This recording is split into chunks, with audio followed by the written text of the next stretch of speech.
बिलोली तालुक्यातील कासराळे येथील महाराष्ट्र ग्रामीण बँक शाखेच्या कारभाराविरोधात मंगळवारपासून कासराळे येथील तरुणांनी आमरण उपोषण केले असून या उपोषणात शाखा प्रमुखांवर अनेक आरोप करण्यात आले आहेत। बिलोली तालुक्यातील कासराळे येथील महाराष्ट्र ग्रामीण बँक गेल्या अनेक महिन्यांपासून चर्चेत आली असून अनेक कारणांमुळे बँक नेहमीच वादग्रस्त ठरत आहे।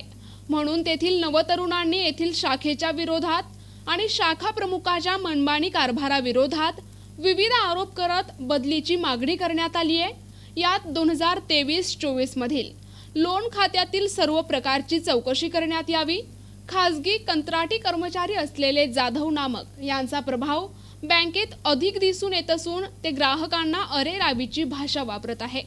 त्यांना कंत्राटी पद्धतीवरून काढून त्यांच्या विरोधात गुन्हा दाखल करण्यात यावा। शाखाधिकारी पाहुणे यांची उचलबांगडी करण्यात यावी। शाखेतील एकही कर्मचारी स्थायिक राहत नसून सर्व बाहेरून ये-जा करतात। त्याची रीतसर चौकशी करण्यात येऊन कारवाई करण्यात यावी आदी मागण्यांसाठी कासराळे येथील तरुण दत्तात्रय बळीराम शिंदे, गजानन लक्ष्मण कोटपालवार, रोहित लच्छमसिंह ठाकूर या तरुणांनी शाखेच्या विरोधात आमरण उपोषणास बसले आहेत।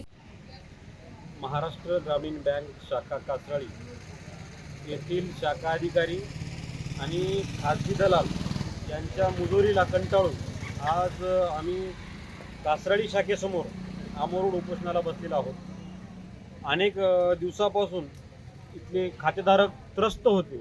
आम्ही वेळोवेळी त्या त्रस्त खातेधारकांसाठी तक्रारी पण केलं होतं वरिष्ठाकडे, पण त्याची कुठलीही दखल न घेता त्यांनी आम्हाला उत्तरसुद्धा दिले नाही साधं।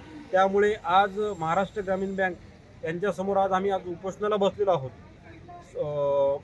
साध्या महिलेचा सुद्धा एखादा प्रश्न असेल किंवा साध्या ग्राहकाचा प्रश्न असेल तर कुठलाही प्रश्न न ऐकून घेता ते एक प्रकारे आपल्या घरची मालमत्ता बँक आहे ह्या पद्धतीचं दाखवून ते कुठलीही समस्या सॉल्व्ह न करता मुजोरीपणा दाखवत आहेत। त्यामुळे आम्ही आज इथं उपोषणाला बसलेलो आहोत। प्रतिनिधी दादाराव इंगळे, NTV न्यूज मराठी, बिलोली, नांदेड।